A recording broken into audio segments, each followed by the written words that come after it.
Беслан Гудиев, проживающий в Карабулаке, обратился с просьбой оказать содействие в строительстве спортивной площадки. В городе всего 4 микрорайона. По данным городской администрации, только в 2 из них оборудованы 3 спортивные площадки. Министр по физической культуре и спорту республики Алида Шаклоев сообщил, что в рамках регионального проекта «Спорт. Норма жизни» в 2021 году планируется поставка в город спортивно-технологического оборудования для создания физкультурно-оздоровительного комплекса открытого типа, а также создания малой спортивной площадки. Проект будет осуществлен до конца года. Мы уже закупили оборудование. На следующей неделе нам привезут оборудование, мы его передадим муниципалитету, они подготовят основание и установят площадку. Это оно фирменное оборудование? Да, качественное, хорошее. Это не какой-то там... Не, по региональной программе «Спорт. Норма жизни» мы закупаем. Но это прям около стадиона, специально, да? Да. Бережду Холчигач. Бережду и баскетбольную площадку сделали уже там. Там мы бегаем постоянно.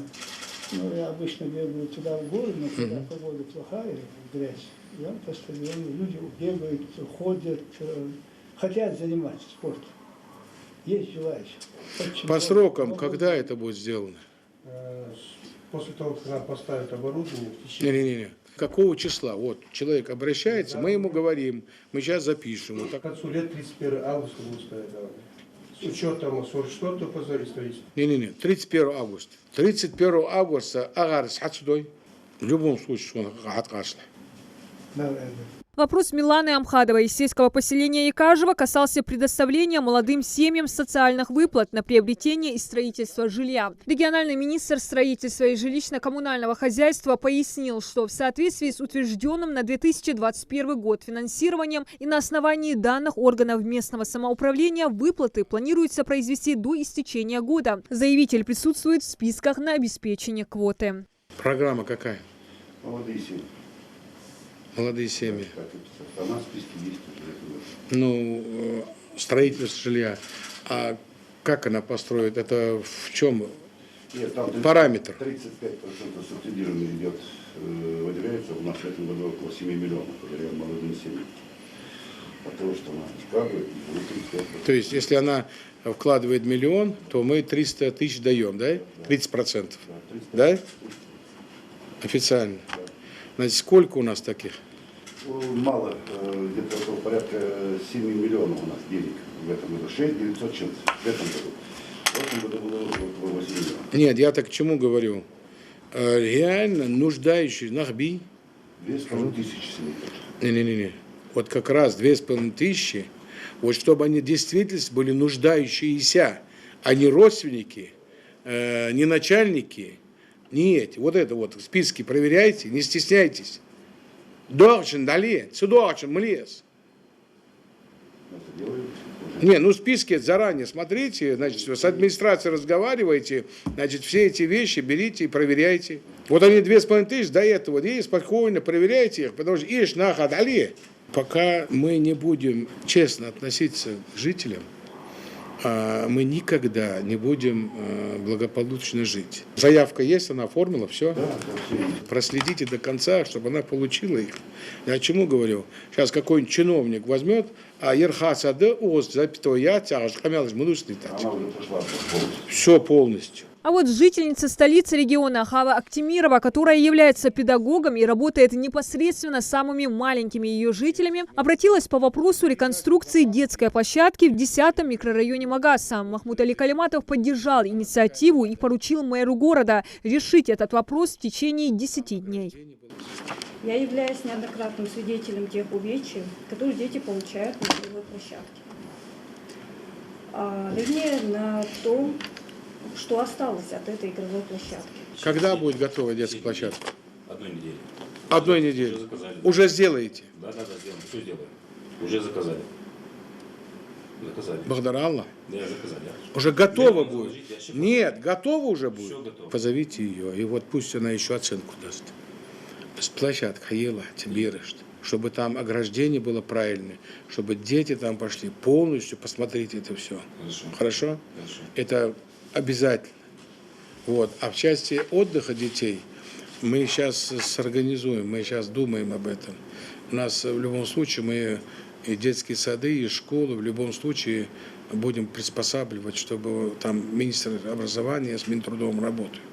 Так что мы стараемся. Не все получается просто сразу. Тамара Икажева из сельского поселения Икажева подняла вопрос низкого напряжения в электрической сети села. По информации филиала Россети Северный Кавказ-Ингуш-Энерго, на территории сельского поселения планируются строительно-монтажные работы. Реконструкция коснется и улицы Икажева, на которой проживает заявительница. Программа по снижению потерь и замене сетей на участке реализуется до 30 сентября текущего года. Глава региона поблагодарил женщину за неравнодушное отношение к родному поселению, а также отметил, что энергоснабжающие организации должны делать упор не только на собираемость платежей за предоставляемые услуги, но в первую очередь на их качество. Сколько оплата в Икажево в процентном отношении? 38%. Теперь скажите, сколько подстанций новых трансформаторов в Икажеве и Назранском районе? Сколько вы заменили там? Трансформатор? Нет, ну слушайте. Ну, больше 200 километров. Не. От объема сколько положено, Так. сколько там должно быть. Изношенность какая в Икажево, например? Больше 70%. 70%. Вот я потребитель. У меня телевизор, компьютер, холодильник, стиралка, у меня много чего, да? Вот я сижу. Сколько, при каких условиях минимально я должен получать киловатт? 35%. Ну, сколько положено мне? 210. 210. На 70% там 210 нет. Я так понимаю? Пропускная способность проводов не удерживает. Не, это не ее проблемы. Я же об этом говорю. Вот, я же вам поэтому говорю, если вы требуете с нее оплату, сейчас, если каждый гражданин пойдет с исками на МРСК, то вы быстрее начнете работать. Я почему говорю? Мне непонятно, когда у вас программа начиналась, там, по-моему, 12 миллиардов? 13,6. 13,6. Вот с какого года это? Программа находится в минимуме. Нет. Она начиналась с 21-го. В 21 году. Вот с этого года начинается она. Правильно, да? Вот 21 год. Когда вы закончите ее? 25. 25-й. Понимаешь, я не думаю, что у нее доход большой, чтобы сгорело у нее там это. Она выбросила, новую купила. Она не может этого делать. На ремонт отдавать не может. Понимаете, о чем я, да? То есть я хотел бы, чтобы вы эту озабоченность и тот ущерб, который наносится населению, своему начальнику докладывали, что я не могу собрать больше 30, 40, 50 или сколько у вас там их. Понимаете? У нас же добрый народ. Ну, сгорело, да, хаягерзм элиди. Тут такой баланс, который надо с людьми говорить. Они готовы платить.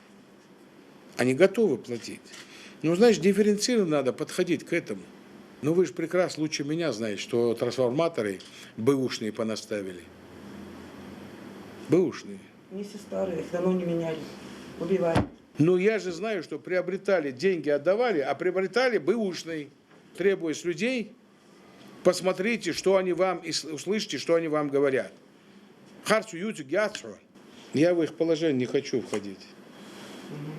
А в ваше положение войду. Потому что вам некуда идти. По итогам личного приема руководителям министерств и ведомств, органов муниципальной власти был дан ряд поручений и рекомендаций по решению вопросов, с которыми обратились к главе Ингушетии жители региона. Диана Дударова, Хусейн Гагиев, Рахман Суров. Новости 24.